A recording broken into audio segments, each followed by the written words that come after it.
Hello दोस्तों, आज हम बात करेंगे 2018 में रिलीज हुई एक ब्लैक कॉमेडी फिल्म ब्लैकमेल की। ये फिल्म अभिनय देव द्वारा निर्देशित है और इसमें मुख्य भूमिकाओं में इरफान खान, कीर्ति कुल्हारी, अरुणोदय सिंह, दिव्या दत्ता, ओमी वैद्य और अन्य कलाकार हैं। फिल्म टी सीरीज और आरडीपी मोशन पिक्चर्स द्वारा प्रोड्यूस की गई है। ये एक ऐसी कहानी है जो व्यंग, बदला, धोखा और पैसे की लालच के इर्द गिर्द घूमती है और ये सब एक सामान्य मध्यम वर्गीय आदमी की जिंदगी से शुरू होती है। फिल्म की लंबाई लगभग 2 घंटे 18 मिनट है, लेकिन आज हम इसे विस्तार से समझेंगे, सीन दर सीन ट्विस्ट्स के साथ, और अंत में कुछ विश्लेषण भी करेंगे। चूंकि ये स्पॉइलर से भरी एक्सप्लेनेशन है, अगर आपने फिल्म नहीं देखी है तो पहले देख लें वरना आगे बढ़ें। सबसे पहले फिल्म की बैकग्राउंड पर नजर डालते हैं। ब्लैकमेल एक डार्क कॉमेडी है जो कोएन ब्रदर्स की फिल्मों की याद दिलाती है, जहां छोटी-छोटी गलतियां एक बड़ी उलझन में बदल जाती हैं। फिल्म मुंबई में सेट है और इसका मुख्य किरदार देव कौशल है, जो इरफान खान द्वारा निभाया गया है। इरफान का परफॉर्मेंस हमेशा की तरह शानदार है। उनकी आंखें और बॉडी लैंग्वेज पूरी कहानी कह देती हैं। देव एक टॉयलेट पेपर बेचने वाली कंपनी माई हैंडी में काम करता है। उसकी जिंदगी बोरिंग है, ऑफिस में देर तक रुकना, कंप्यूटर गेम खेलना और घर पर एक बेजान शादी। वो अक्सर ऑफिस में रहकर सहकर्मियों की पत्नियों की फोटोज चुराता है और उनसे संबंधित अपनी फैंटेसीज में खो जाता है। ये दिखाता है कि देव की जिंदगी में कितनी कमी है, पैसों की, प्यार की और उत्साह की। फिल्म की शुरुआत देव की रोजमर्रा की जिंदगी से होती है। वो हर शाम अपनी पत्नी रीना को मैसेज करता है कि वो घर आ रहा है। रीना, जो कीर्ति कुल्हारी द्वारा निभाई गई है, एक हाउसवाइफ है जो देव से नाखुश है। उनकी शादी में कोई रोमांस नहीं है। एक दिन देव का सहकर्मी आनंद, जो प्रद्युमन सिंह मॉल द्वारा निभाया गया है, उसे सलाह देता है कि घर जल्दी जाओ, फूल लेकर जाओ और रीना को सरप्राइज दो।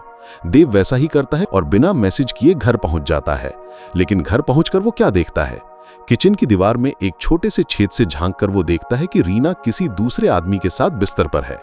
वो आदमी है रंजीत अरोड़ा, अरुणोदय सिंह द्वारा निभाया गया। रंजीत रीना से मजाक करता है कि क्या होगा अगर उसका पति आ गया, लेकिन रीना कहती है कि देव तो मैसेज करता है आने से पहले।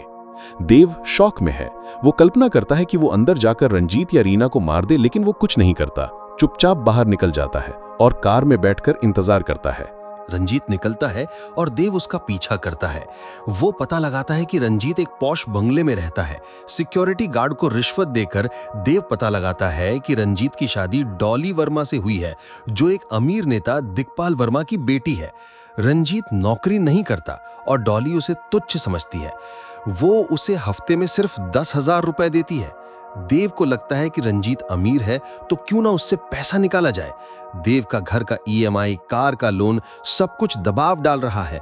वो एक ब्लैक मार्केट फोन और सिम खरीदता है और रंजीत को मैसेज करता है, तुम रीना के साथ सोते हो, मैं उसके पति को बता दूंगा अगर 1 लाख रुपए नहीं दिए। रंजीत घबरा जाता है। वो रीना को बताता है और वे फैसला करते हैं कि पैसा दे देंगे, लेकिन रंजीत के पास पैसा नहीं है। वो डॉली से मांगता है, कहता है कि बिजनेस के लिए है। डॉली देती है, लेकिन उसके पिता वर्मा को पता चलता है और वो रंजीत से कहता है कि पैसा वापस करो वरना अंजाम बुरा होगा। रंजीत पैसा देव द्वारा बताए गए डस्टबिन में डालता है और देव उसे उठा लेता है। अब देव खुश है। वो आनंद से बार में ड्रिंक करता है और उससे अपना प्लान बता लेता है। आनंद हैरान है लेकिन हंसता है। देव फिर रंजीत से और पैसा मांगता है। रंजीत अब डॉली से नहीं मांग सकता क्योंकि वर्मा ने धमकी दी है, तो रंजीत रीना को अनोनिमस ईमेल से ब्लैकमेल करता है, तुम्हारा अफेयर बता दूंगा अगर पैसा नहीं दिया। रीना घबरा जाती है। वो देव से पैसा मांगती है, झूठ बोलती है कि उसके पिता बीमार हैं, इलाज के लिए चाहिए। देव दे देता है, लेकिन वो खुद रंजीत से और मांगता है। इस तरह एक चेन बन जाती है। देव रंजीत से मांगता है, रंजीत रीना से, रीना देव से, और पैसा घूम फिरकर देव के पास आ जाता है, लेकिन इसमें से कुछ हिस्सा रंजीत रख लेता है। इधर आनंद ऑफिस की नई लड़की प्रभा घाट पांडे को अनुजा सते द्वारा निभाई गई को डेट पर ले जाता है। शराब पीकर वो प्रभा को देव का राज बता देता है। अगले दिन प्रभा देव को ब्लैकमेल करती है, मुझे पैसा दो वरना रीना को बता दूंगी। देव गुस्से में है, आनंद से झगड़ता है, लेकिन प्रभा को पैसा देता है। फिर वही चेन, देव रंजीत से मांगता है, रंजीत रीना से, रीना देव से, देव रीना के अकाउंट में ट्रांसफर करता है। रीना डस्टबिन में रखती है, रंजीत उठाता है और दूसरे डस्टबिन में रखता है। देव उठाता है और प्रभा को देता है। प्रभा एकमात्र ब्लैकमेलर है जो अपने विक्टिम को चेहरा दिखाती है। उधर देव का बॉस डीके ओमी वैद द्वारा निभाया गया एक पागलपंती प्लान बनाता है।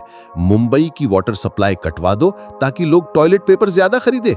वो ब्राइब देता है जल बोर्ड को। बॉस को गुस्सा है क्योंकि कोई उसकी पत्नी की फोटो चुरा रहा है।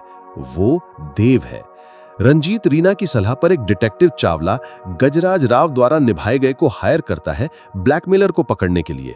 प्रभा देव से और पैसा मांगती है। देव उसके घर जाता है, बहस होती है, प्रभा फिसलती है, शेल्फ गिरता है और वो मर जाती है। देव भागता है लेकिन प्रभा के पेरेंट्स आ जाते हैं। वो एक पेपर बैग से चेहरा ढककर भागता है, भीड़ पीछे लगती है लेकिन बच जाता है। अगले दिन पुलिस ऑफिस में आती है प्रभा की मौत की जांच के लिए। आनंद को शक होता है कि देव ने मार दिया। वो पुलिस को बताने की धमकी देता है। देव उसे पैसे का लालच देकर चुप कराता है, लेकिन गुप्त रूप से आनंद की कार में वही पेपर बैग प्लांट कर देता है। पुलिस आनंद को गिरफ्तार करती है। आनंद पुलिस को सब बता देता है, लेकिन पुलिस विश्वास नहीं करती। चावला पता लगाता है कि ब्लैकमेलर देव है, लेकिन वो रंजीत को नहीं बताता। इसके बजाय वो देव को ब्लैकमेल करता है। 50,000 दो वरना सबको बता दूंगा। घर पर झगड़ा होता है। डॉली रंजीत को चाकू मारती है। रंजीत बंदूक से डॉली को मार देता है। बंदूक चावला से खरीदी थी। वो बॉडी फ्रिज में छिपाता है। देव रंजीत से 50,000 मांगता है चावला को देने के लिए। धमकी देता है कि डॉली के पिता को अफेयर बता दूंगा। रंजीत रीना से मांगता है, रीना देव से। देव मना करता है लेकिन फिर देता है और रीना का पीछा करता है। वो देखता है कि रीना मॉल के डस्टबिन में पैसा रखती है। रंजीत उठाता है, अपना कट रखता है और दूसरी जगह रखता है। देव फोटो खींचता है। रंजीत ब्लैकमेलर को पकड़ने के लिए इंतजार करता है, लेकिन गलत आदमी का पीछा करता है।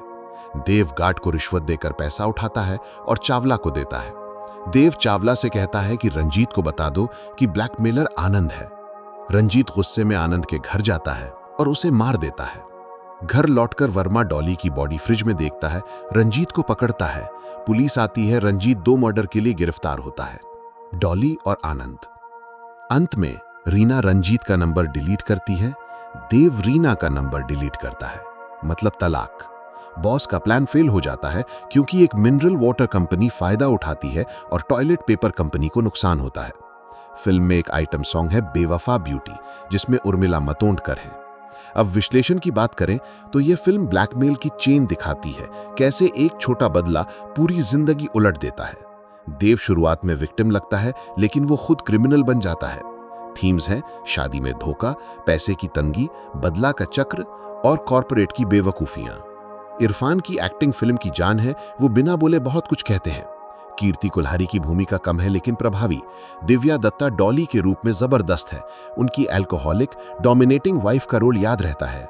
फिल्म की कमजोरी है कि ये थोड़ी लंबी लगती है और कुछ ट्विस्ट्स प्रिडिक्टेबल है, लेकिन कुल मिलाकर ये एक अनोखी डार्क कॉमेडी है जो बॉलीवुड में कम देखने को मिलती है। फिल्म की बॉक्स ऑफिस परफॉर्मेंस की बात करें तो ये स्लीपर हिट थी, कम बजट में बनी और अच्छा प्रॉफिट कमाया।